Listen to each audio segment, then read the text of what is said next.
To begin, you want to start by folding your square into quarters. You're going to fold it in half, crease it really well. I like to open mine back up and then fold it in half again and crease it.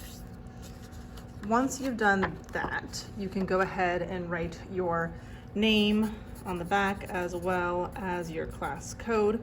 And then I like to put kind of a little dot where those lines meet at the very center of my paper, because that's going to help me remember that I want my papers to hide that dot. This will be our background that we glue all of our pieces to. You have 4 quadrants, so you only need 4 of the designs you made. So you can decide which 4 you think look the nicest together, kind of pick and choose which ones you like. Once you've decided which ones you like, you want to decide what kinds of shapes you are going to use for the shape in the middle. If you want to do something different for each one, you can.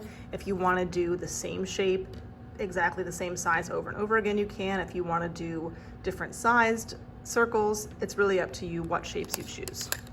When you are ready, you will pick one of your papers and you want to work on the back.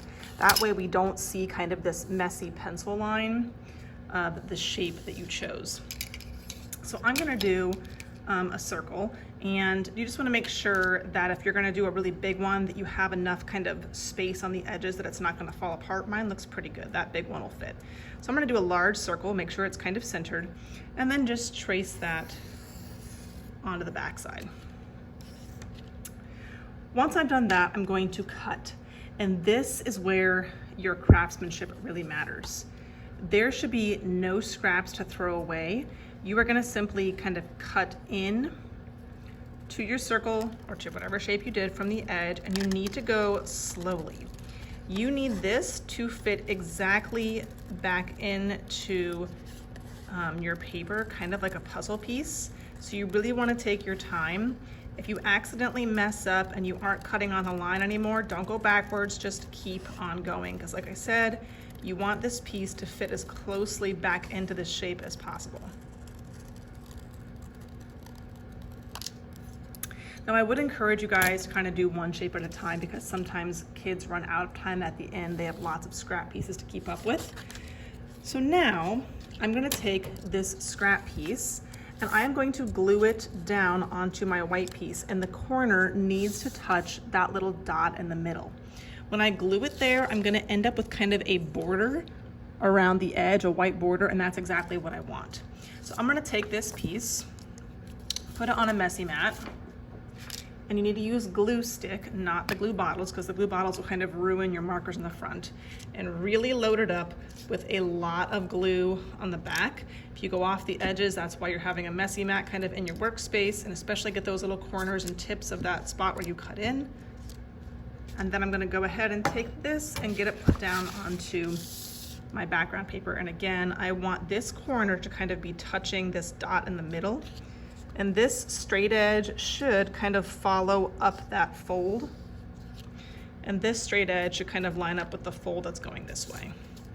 And sometimes once I kind of stick it and it's good, then I'll flip it over and kind of give it a back massage to really smooth it down without accidentally smearing or smudging things.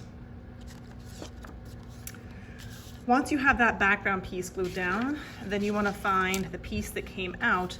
And if you glue it back in the same spot, you obviously have a hard time telling it's a circle. So you want to rotate your shape so that the lines are going in a different direction and you can now see the shape. So I could flip it all the way around to kind of make it no longer be half and half. I could do something kind of like that. I could do it more sideways.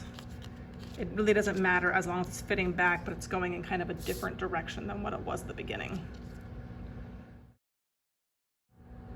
Once you've gotten one in, then you're just going to repeat the same steps with these. Pick out whatever shape you're going to do, trace it on the back, cut really carefully, and then continue gluing until you get all these pieces down. Now you do want kind of this nice white border all the way around the edges, so make sure as you're putting pieces in that these two, when I glue it down, they should be touching, kind of meeting in the middle and touching so that they line up to form this nice border.